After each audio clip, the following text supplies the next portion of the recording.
اگلی صبح اماں اور ابا لاہور چلے گئے۔ اسی شام جب وہ واپس لوٹے تو ان کے ہاتھ میں مٹھائیوں کے بہت سے ٹوکرے تھے۔ دونوں میاں بیوی کے چہرے خوشی سے یوں کھلے ہوئے تھے جیسے وہ دنیا جہاں کی خوشیاں اپنے دامن میں سمیٹ لائے ہوں۔ ابا نے آتے ہی مجھے گلے سے لگا لیا۔ اوئے پتر، مبارک ہو تجھے، فاروقی صاحب نے ہاں کر دی ہے۔ بلکہ وہ تو ہماری ہی راہ دیکھ رہے تھے، کہہ رہے تھے چودھری صاحب بڑا انتظار کروایا آپ نے۔ ابا کے لہجے کی کھنک بتا رہی تھی کہ وہ بے انتہا خوش ہیں۔ میں جواباً مسکرا کر رہ گیا۔ میرے لیے سبین کی جدائی کے بعد جیسے ہر خوشی بے معنی ہو کر رہ گئی تھی، سکھ اپنا مفہوم کھو بیٹھا تھا۔ میں اماں اور ابا کو ان کی خوشیوں کے ساتھ چھوڑ کر کمرے میں آ گیا۔ آپ محلے کے ہر گھر میں مٹھائی کا ڈبہ خود دے آئیں۔ جواد کے ابا، میں شکرانے کے نوافل ادا کر لوں۔ مجھے اپنے عقب میں اماں کی خوشی سے مخمور آواز سنائی دی۔ ابھی میں کمرے میں پہنچا ہی تھا جب میرے موبائل کی رنگ ٹون بج اٹھی۔ وردہ کی کال تھی۔ کال ریسیو نہ کرنے کا کوئی جواز نہیں بچا تھا۔ میں نے اوکے کر کے فون کان سے لگا لیا۔ کیسے ہیں آپ؟ مجھے وردہ کی آواز فتح کے نشے میں ڈوبی ہوئی محسوس ہوئی۔ ٹھیک ہوں، تم سناؤ؟ میں نے سرسری سا انداز اپنایا۔ میں پہلے ٹھیک نہیں تھی، وہ ذو معنی انداز میں بولی تو میں جھینپ گیا۔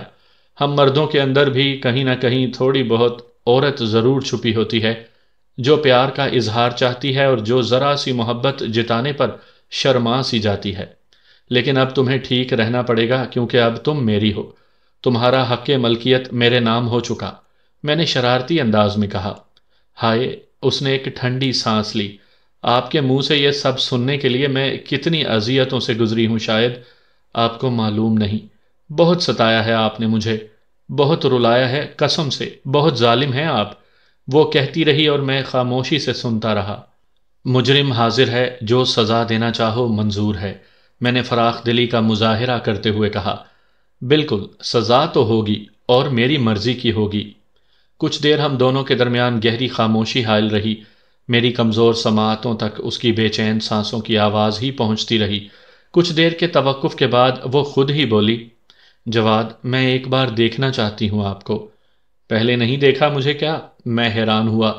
دیکھا ہے، لیکن اب میں اس جواد کو دیکھنا چاہتی ہوں جو صرف میرا ہے، جس کے جسم کے ایک ایک روئیں پر میری محبت کا حق ہے، میرا حق ہے، جس کی صبحیں بھی میری مٹھی میں قید ہیں اور جس کی راتیں بھی میری دسترس میں ہیں، جس کے الفاظ صرف میری سماعتوں میں رس گھولتے ہیں اور جس کی خاموشیوں پر فقط میری سوچوں کا راج ہے۔ وہ ایک بار بولی تو پھر بولتی چلی گئی۔ مجھے ایک دفعہ پھر یہاں ایک خاموش تماشائی کا کردار ادا کرنا پڑا۔ جانے یہ محبت کرنے والے اتنی باتیں کہاں سے سیکھ لیتے ہیں۔ میں خاموشی سے اس کی یہ شاعرانہ گفتگو سنتا رہا۔ میں کل لاہور آ رہا ہوں، دیکھ لینا جی بھر کے۔ میری بے رخی اپنی موت آپ مر چکی تھی، مجھے انتظار رہے گا، اس نے بدستور مخمور لہجے میں کہا۔ یہ محبت کا خمار بھی بڑا عجیب ہوتا ہے، جب سر چڑھتا ہے تو سر چڑھ کر بولتا ہے۔ اس خمار کے سامنے دنیا کی تمام نشہ آور ادویات پانی بھرتی نظر آتی ہیں۔ محبت کی خماری کا اثر برسوں رہتا ہے۔ محبت کے مدہوش سے ہوش کی توقع نہیں رکھی جا سکتی۔ وردہ بھی شاید کچھ ایسی ہی کیفیت سے گزر رہی تھی۔ اپنی محبت کو پا لینے کا نشہ ہوتا ہی انوکھا ہے۔ میری آنکھوں کے سامنے کتنی ہی دفعہ وہ منظر آیا تھا جب وہ میرے پیروں پر گری پڑی تھی۔ کوئی اس حد تک بھی محبت کو اپنے اوپر حاوی کر سکتا ہے کہ اپنی انا، عزت نفس، وقار، شناخت سب کچھ ہی پسے پشت ڈال کر بس محبوب کی نظر میں قابل قبول کی سند حاصل کرنا چاہے۔ وہ فون آف کر چکی تھی مگر ابھی تک میرے خیالوں سے نہیں گئی تھی۔ سبین بھی ایک لڑکی تھی اور وردہ بھی ایک لڑکی ہے، مگر دونوں ایک دوسرے سے کس قدر مختلف تھیں۔ ایک نے میری محبت کو ٹھکرایا تو دوسری نے اسے اپنے سر کا تاج اور روح کا زیور بنا لیا۔ ایک نے مجھے نظر انداز کیا جبکہ دوسری نے اپنی ساری زندگی اپنے خوبصورت وجود سمیت میرے نام کر دی۔ ایک نے مجھ سے رشتہ ہونے کے باوجود مجھے کسی قابل نہ سمجھا، جبکہ ایک نے مجھ سے کوئی رشتہ، کوئی تعلق نہ ہونے کے باوجود بھی مجھے اپنا سب کچھ مان لیا۔ ایک کے لیے میں بیزاری کا باعث تھا جبکہ دوسری مجھے دیکھ دیکھ کر جیتی تھی۔ ہاں، دنیا ایک ایسا ہی گورکھ دھندا ہے جہاں کوئی کسی کو نہیں سمجھ پاتا۔ ہر کوئی الگ فطرت رکھتا ہے اور اسی فطرت کے ساتھ جینا چاہتا ہے۔ یہاں ایک اگر آپ سے کترا کر گزر جاتا ہے تو دوسرا آپ پر اپنی جان نچھاور کرنے کو تیار بیٹھا ہے۔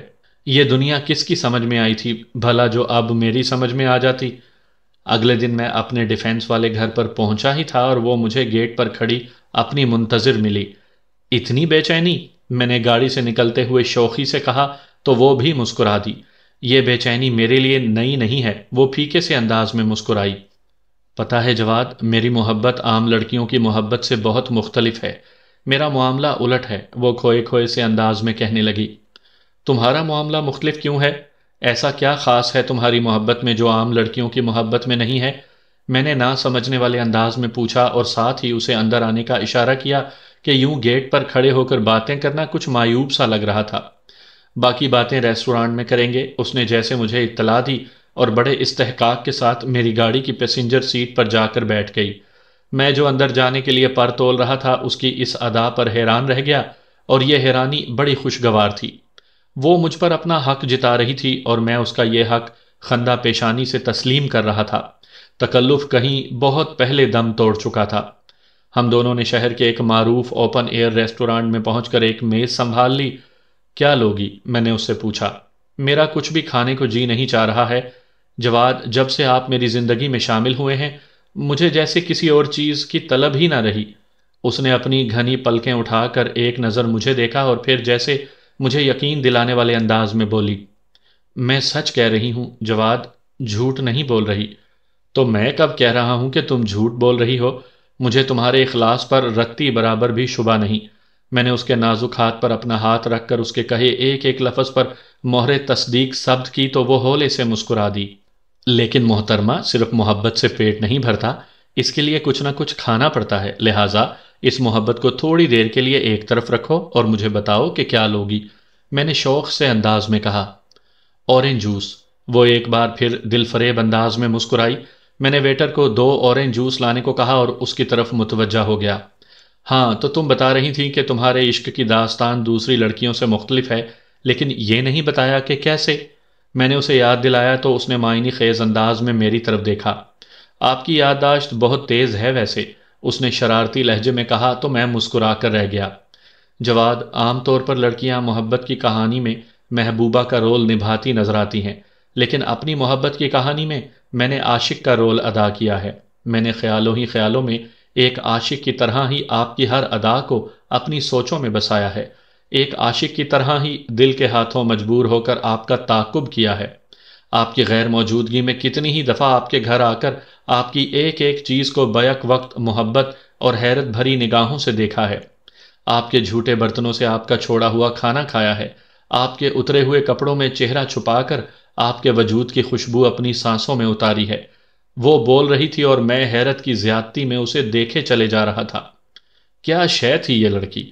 میں جسے اب تک بولڈ اور بے باک لڑکی سمجھتا آیا تھا، وہ محبت میں کس قدر مشرقی نکلی تھی، محبت کی روایات کی پاسدار نکلی تھی۔ مجھے اس وقت وردہ میں اور گاؤں کی ایک ان پڑھ اور جذباتی لڑکی میں کوئی فرق نظر نہیں آ رہا تھا۔ محبت میں شہر کی پڑھی لکھی ماڈرن باشعور اور گاؤں کی ان پڑھ سادہ اور جذباتی لڑکیاں دونوں ایک جیسی ہی ہوتی ہیں۔ محبت میں دونوں کے نظریات ایک جیسی مماثلت رکھتے ہیں، دونوں ہی محبت میں حد سے گزر جانے پر یقین رکھتی ہیں۔ میں اپنے سامنے بیٹھی اس معصوم سی لڑکی کو دیکھتا رہا اور وہ بولتی رہی۔ آپ کو ایک بات بتاؤں؟ اس نے اچانک ہی مجھ سے پوچھا۔ ہاں، اگر ابھی کچھ اور بھی رہتا ہے بتانے کو تو وہ بھی بتا دو۔ اس نے مسکراتے ہوئے نظریں جھکا لیں اور انگلی میں پہنی انگوٹھی کو گھماتے ہوئے بولی، جس دن آپ نے سبین سے اظہار محبت کیا تھا میں اس وقت آپ کے عقب ہی میں ایک ٹیبل پر بیٹھی تھی۔ آپ کا کہا ایک ایک لفظ ابھی تک میری سماعتوں میں تازہ ہے۔ وہ رکی تو میں کرسی پر بیٹھے بیٹھے یوں اچھلا جیسے کرسی میں 140 وولٹ کا کرنٹ دوڑ گیا ہو۔ کیا؟ بے اختیار میرے منہ سے نکلا۔ ہاں، اس نے بمشکل ہاں کا لفظ ادا کیا۔ اس کی بات پر میرا رد عمل بہت ہی غیر متوقع تھا، بلکہ اس نے جو بات مجھے بتائی تھی اس پر کسی بھی نارمل انسان کا رد عمل ویسا ہی ہو سکتا تھا جس طرح کا رد عمل میں نے دیا تھا۔ تم اس وقت ہماری باتیں سن رہی تھی؟ بے یقینی کے عالم میں نے اسے یوں دیکھا جیسے وہ کسی اور سیارے سے اتری ہوئی مخلوق ہو۔ وہ سہمے ہوئے انداز میں فقط اسبات میں سر ہلا کر رہ گئی۔ تمہیں اندازہ بھی ہے وردہ کہ تم نے کتنی غلط حرکت کی ہے؟ غصے کی شدت میں بولنا میرے لیے کار دشوار ثابت ہو رہا تھا۔ وہ پھٹی پھٹی آنکھوں سے خاموشی سے مجھے دیکھنے لگی۔ تم تم اس وقت وہاں کیا کر رہی تھی؟ خود پر بمشکل قابو پاتے ہوئے میں نے اس سے پوچھا۔ مجھے نہیں یاد کہ زندگی میں کبھی پہلے میں نے اتنا غصہ کیا ہو جتنا آج مجھے وردہ پر آ رہا تھا۔ آپ ہی کے پیچھے آئی تھی وہاں میں۔ اس نے ڈرے ڈرے سے انداز میں مجھے دیکھا اور پھر مزید گویا ہوئی۔ اصل میں نے جب آپ کو سبین کے ساتھ دیکھا تو مجھے تجسس ہوا کہ آخر آپ دونوں کیا باتیں کرتے ہیں، اس لیے۔ اس نے اپنی بات ادھوری چھوڑتے ہوئے مجرمانہ انداز میں نظریں جھکا لیں۔ اس لیے تم نے سوچا کہ ان دونوں کی باتیں سننی چاہیے۔ میں نے طنزیہ انداز میں مسکراتے ہوئے اس کی جانب دیکھا۔ وہ سر جھکائے خاموشی سے بیٹھی رہی۔ جب غصہ کسی طور کم نہ ہوا تو میں نے ٹیبل سے گاڑی کی چابی اٹھائی اور وہاں سے اٹھ کر چلا آیا۔ وردہ مجھے پیچھے سے آوازیں دیتی رہ گئی مگر میں نے سنی انسنی کر دی۔ گھر آنے کے بعد میں نے موبائل فون نکال کر دیکھا تو وردہ کی بہت سی کالز سکرین پر ظاہر ہو رہی تھیں۔ میں نے فون پاورڈ آف کر کے رکھ دیا۔ میں اس وقت اس سے بات نہیں کرنا چاہتا تھا۔ میرا اس کے خلاف غصہ کسی طور کم ہونے میں نہیں آ رہا تھا۔ اگر اس کیفیت میں اس کی کال سن لیتا تو ہو سکتا تھا کہ میرے منہ سے کوئی الٹی سیدھی بات نکل آتی۔ اس لیے مناسب یہی تھا کہ میں اس کی کال ہی نہ سنوں۔ منگنی کے اوائل ہی میں اس طرح کی کشیدگی کوئی اچھا شگون نہیں تھی۔ اس سے اس نوزائیدہ تعلق میں دراڑ پڑ سکتی تھی، مگر وردہ نے حرکت ہی ایسی کی تھی کہ میں شدید خواہش کے باوجود خود اس سے رابطہ نہ کر سکا۔ ایک دو دن بعد میرا غصہ خود بخود ہی ٹھنڈا ہو گیا تھا۔ اب تو شاید مجھے وہ بات یاد ہی نہیں رہی تھی جس کی وجہ سے میں وردہ سے ناراض تھا۔ خیر اسی دن اس کی کال آ گئی۔ میں نے اوکے کرنے کے بعد فون کان سے لگا لیا۔ ہاں بولو، میں نے لہجے کو کسی حد تک کرخت بناتے ہوئے کہا۔ اصل میں اس پر ظاہر نہیں کرنا چاہتا تھا کہ میری اس سے ناراضگی ختم ہو گئی ہے۔ میں چاہتا تھا کہ اسے اپنی غلطی کا احساس ہو جائے۔ خدا کے لیے جواد، مجھ سے اس طرح کی بے رخی نہ برتیں۔ آپ کو اندازہ نہیں شاید کہ آپ کی یہ بے رخی مجھے کس قدر اذیت دیتی ہے۔ اس کی رندھی ہوئی آواز مجھے سنائی دی تو میں بے چین سا ہو گیا، مگر میں نے یہاں بھی ظاہر نہ ہونے دیا کہ اس کا رونا مجھے کسی طرح کی بے قراری میں مبتلا کر رہا ہے۔ پلیز وردہ، مجھ سے یہ فلمی ڈائلاگ بازی نہ کیا کرو، میں نے بیزار سے انداز میں کہا۔ میں آپ سے معافی مانگتی ہوں۔ وہ بس انجانے میں ایک غلطی سرزد ہو گئی تھی۔ جذبات میں مجھے معلوم نہیں ہوا کہ میں جانے انجانے میں ایک غلط حرکت کرنے جا رہی ہوں، اس نے نادم سے انداز میں کہا۔ اس کی آواز ابھی بھی بھررائی ہوئی سی تھی۔ اچھا ٹھیک ہے، پلیز رونا تو بند کرو۔ مجھے واقعتاً اس کا رونا تکلیف دے رہا تھا۔ آپ مجھ سے ناراض تو نہیں ہے نا؟ اس نے معصومانہ انداز میں مجھ سے پوچھا تو اس سے ناراض ہونے کے باوجود میں مسکرا دیا۔ نہیں، میں نے یک لفظی جواب دیا تو وہ خوش ہو گئی، اور اس کی یہ خوشی مجھے فون پر بھی محسوس ہوئی۔ بہت شکریہ جواد، مجھے معاف کرنے کے لیے، اور آئندہ پلیز مجھ سے ناراض مت ہوئیے گا۔ اس نے جس انداز میں مجھ سے التجا کی، صاف لگتا تھا کہ اگر میں اس کے سامنے ہوتا تو اس نے میرے سامنے ہاتھ بھی جوڑ دینے تھے۔ اچھا بھائی، نہیں ہوتا ناراض۔ اس کے بعد ہم نے اختتامی کلمات کے بعد فون بند کر دیا۔ رات کا نہ جانے کون سا پہر تھا جب موبائل کی رنگ ٹون سے میری آنکھ کھلی۔ وردہ ہوگی، رات کے اس پہر بھی اسے چین نہیں ہے، میں نے سوچتے ہوئے سائڈ ٹیبل پر ادھر ادھر ہاتھ مارتے ہوئے موبائل ٹٹولا۔ موبائل سکرین پر درج نام پڑھ کر میری نیند جیسے لمحوں میں ہوا ہو گئی اور میری آنکھیں حیرت سے پھٹنے کو آ گئیں۔ سبین کی کال تھی۔ ہیلو جواد بھائی، آپ سو رہے تھے؟ جیسے ہی میں نے فون یس کر کے کان سے لگایا تو وہ نروس سے انداز میں مجھ سے مخاطب ہوئی۔ رات کے 1:30 بجے ہر شریف انسان سویا ہی ہوتا ہے۔ میں نے ایک بڑی سی جمائی لیتے ہوئے سامنے گھڑی پر وقت دیکھا، وہاں 1:30 بج رہے تھے۔ میں نے اٹھ کر بیٹھے ہوئے کراؤن سے ٹیک لگا لی۔ تم بتاؤ آج مجھے کیسے یاد کیا؟ میں نے آنکھوں پر انگلیوں کا دباؤ دیتے ہوئے پوچھا۔ کیا میں آپ کو کال نہیں کر سکتی؟ اس نے خفگی سے پوچھا۔ یقیناً کر سکتی ہو، میں نے جواب دیا۔ ابھی تک ناراض ہیں؟ اس نے آہستہ سے پوچھا۔ کیوں؟ میں نے تم سے کیوں ناراض ہونا ہے بھلا؟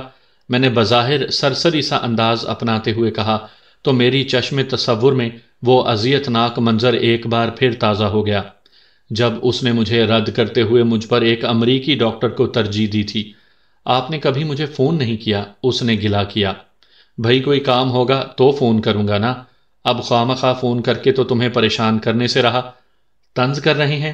وہ ایک بار پھر بآہستگی گویا ہوئی۔ چھوڑو، کیا باتیں لے کر بیٹھ گئی ہو؟ میں نے موضوع بدلنے کی کوشش کرتے ہوئے کہا۔ پرانی باتوں کا مطلب کھرنڈ لگے زخموں کو کھرچنا تھا، اور میں اس تکلیف سے دوبارہ نہیں گزرنا چاہتا تھا۔ میں نے ویسے آپ کو مبارکباد دینے کے لیے فون کیا تھا۔ کیسی مبارکباد؟ میں نے نہ سمجھنے والے انداز میں پوچھا۔ آپ کی منگنی کی، اس نے آہستہ سے کہا، تو میں نے اوہ کہتے ہوئے ہونٹ سکیڑے۔ تمہیں کس نے بتایا؟ میں نے یوں ہی پوچھ لیا۔ اسی نے جس سے آپ کی منگنی ہوئی ہے۔ وردہ نے؟ حیرت کی زیادتی کے باعث میرے منہ سے فقط اتنا ہی نکل سکا۔ پتہ نہیں کیوں مگر آج کل ہر بندہ مجھے حیران کرنے پر تلا بیٹھا تھا۔ وردہ کا رابطہ ہے تمہارے ساتھ؟ میں نے اسی حیرت کے زیر اثر اس سے پوچھ لیا۔ جی بالکل ہے، اس نے بتایا تو میں فقط اچھا کہہ کر رہ گیا۔ کیوں وردہ کا میرے ساتھ رابطے میں رہنا آپ کو اچھا نہیں لگا؟ اس نے مشکوک سے انداز میں پوچھا۔ میں نے ایسا تو نہیں کہا۔ اس کی خواہ مخواہ کی قیاس آرائیوں پر مجھے حقیقتاً افسوس ہوا۔ میں اس سے زیادہ بات نہیں کرنا چاہتا تھا، لہٰذا چند رسمی باتوں کے بعد میں نے اللہ حافظ کہہ دیا۔ یہی سبین تھی جس کی باتیں سننے کے لیے میرے کان طرف جاتے تھے۔ اس کی ایک جھلک دیکھنے کے لیے میری آنکھیں ہر طرح کی ریاضت سے گزرنے کے لیے ہمہ وقت تیار رہتی تھیں۔ آج اسی سبین کے الفاظ میری سماعتوں کو مجروح کر رہے تھے۔ آج اسی سبین کا چہرہ اگر سامنے آ جاتا تو سوچیں منتشر کرنے لگتا تھا۔ بعض تعلقات آپ کے وجود پر کتنی جلدی بوجھ بن جایا کرتے ہیں۔ ہاں، بعض رشتے ایسے ہی ہوتے ہیں جن کی تہ میں بیزاریت کی کائی چھپی ہوتی ہے۔ اپنی اور وردہ کی منگنی کو میں جلد از جلد شادی میں بدل دینا چاہتا تھا، اور یہی بات میں نے اماں اور ابا سے کر دی۔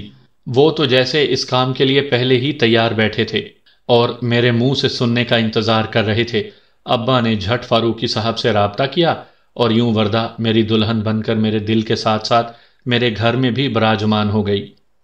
چلو میری ایک فکر تو کم ہوئی۔ جب وردہ میرے ساتھ میرے گھر میں داخل ہوئی تو اماں نے ایک آسودہ سانس خارج کرتے ہوئے کہا، کون سی فکر کرما لیے؟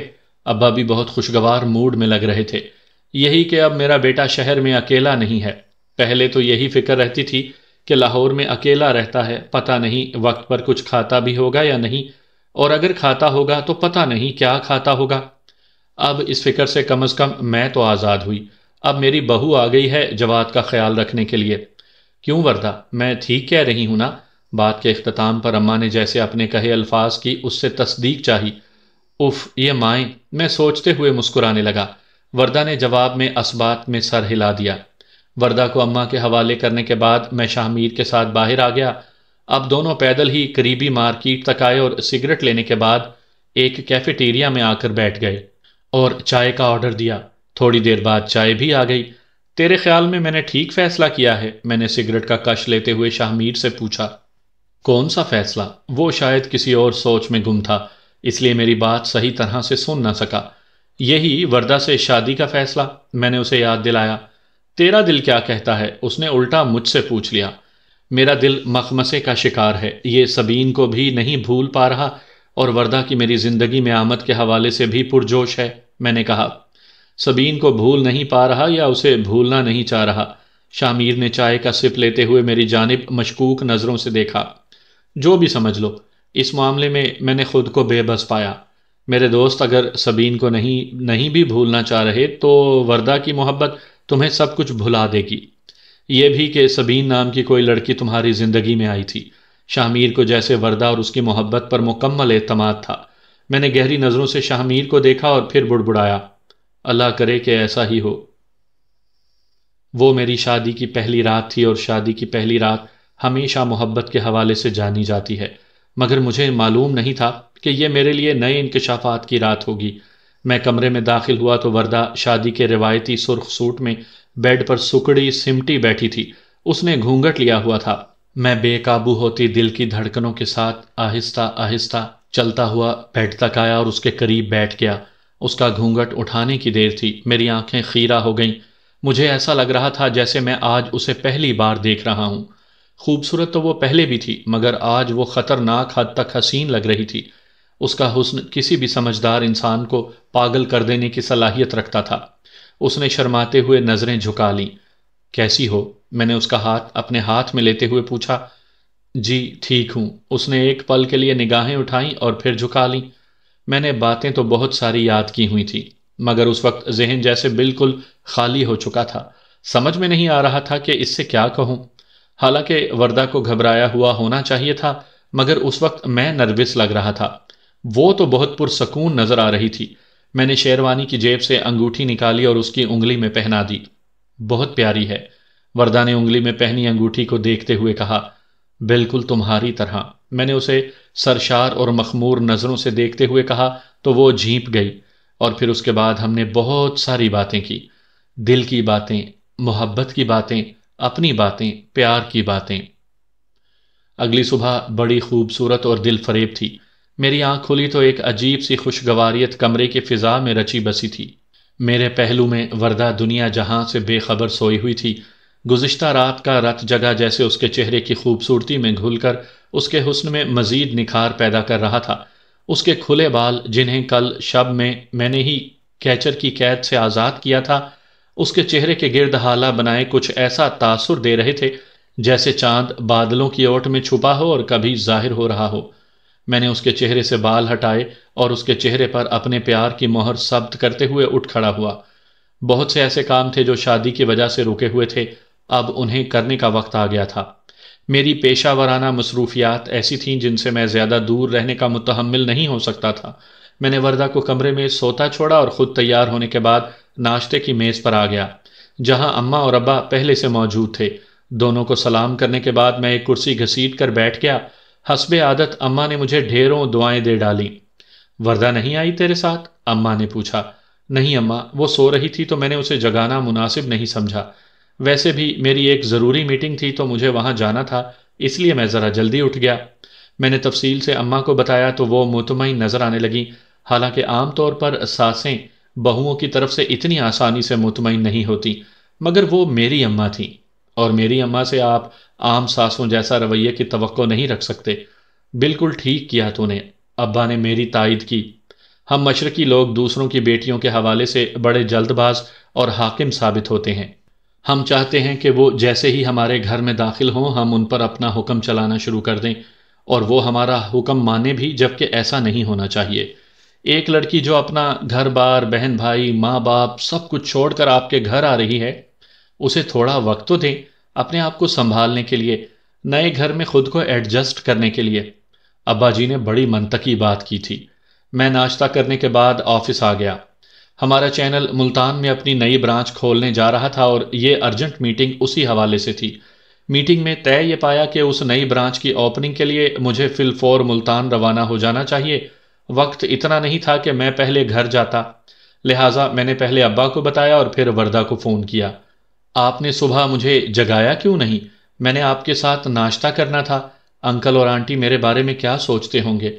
جیسے ہی کال ملی وردہ نے شکوہ شروع کر دیا۔ ارے یار، تم سو رہی تھیں اس لیے تمہیں جگانا مناسب نہیں سمجھا، اور اماں ابا کی ٹینشن نہ لو، وہ ایسا ویسا کچھ نہیں سوچتے، ہمیشہ اچھا ہی سوچتے ہیں، میں نے اس کی تشفی کے لیے کہا۔ یہ جن لڑکیوں کی نئی نئی شادی ہوتی ہے ان بیچاریوں کو کتنے صبر آزما مراحل سے گزرنا پڑتا ہے۔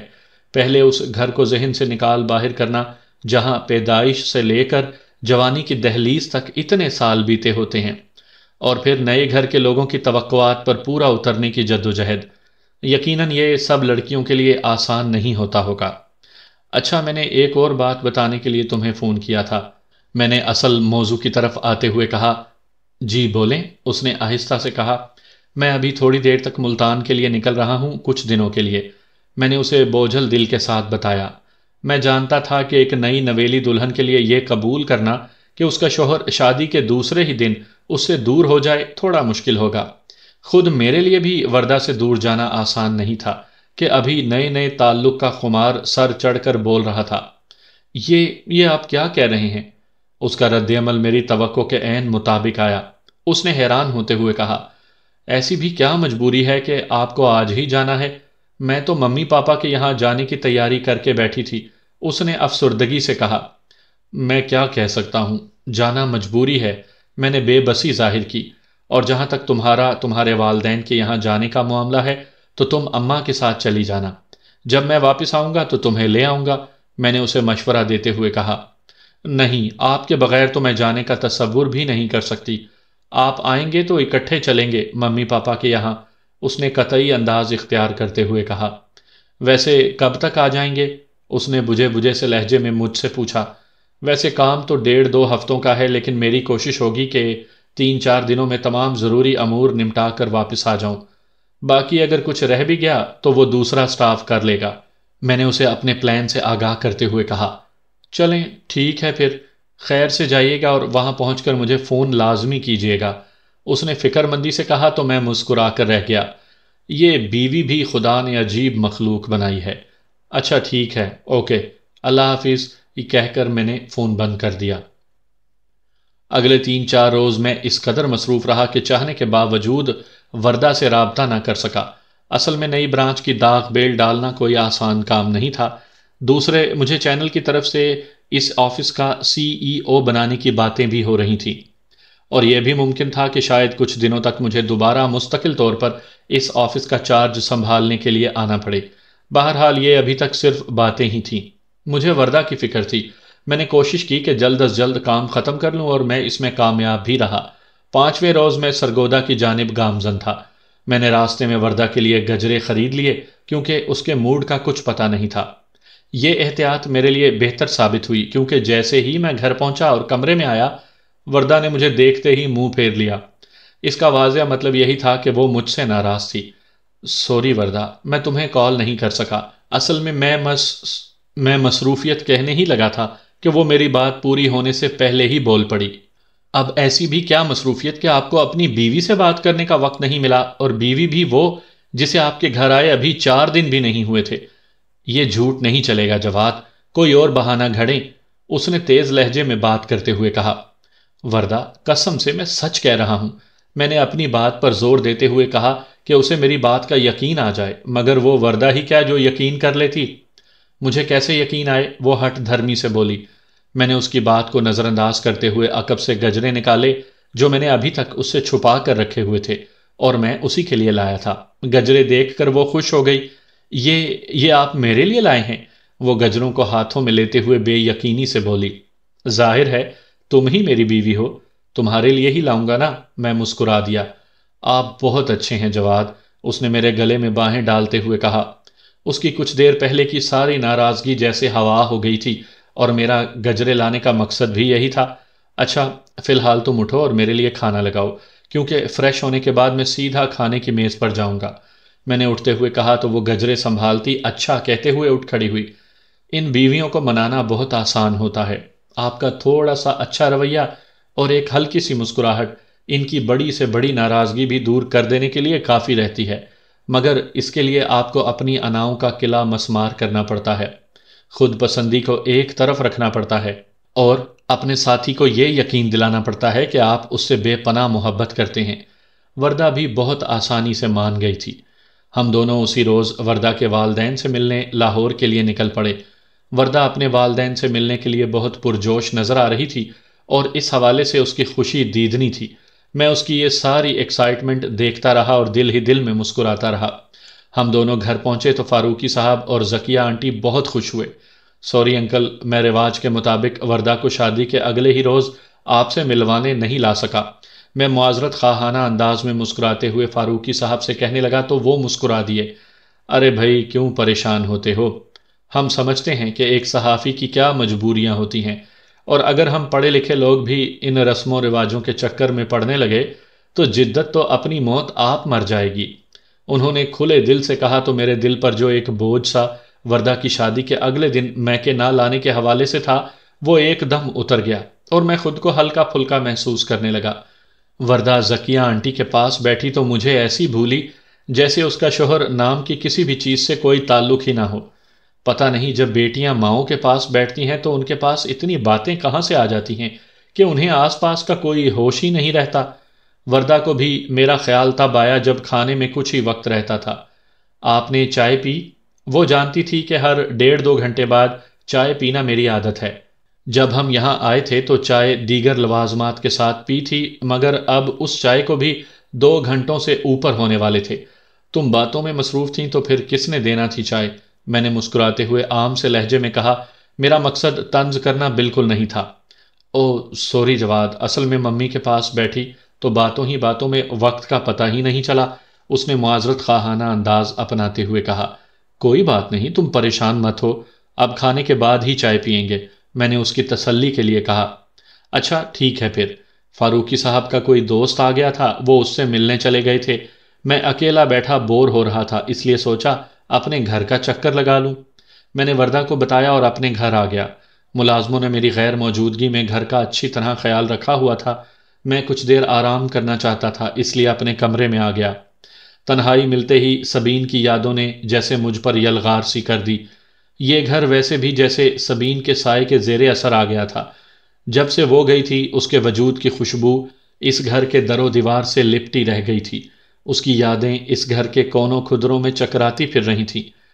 ہاں وہ اس گھر میں میرے ساتھ رہی تھی، میرے ساتھ ہنسی تھی، بولی تھی، چہکی تھی۔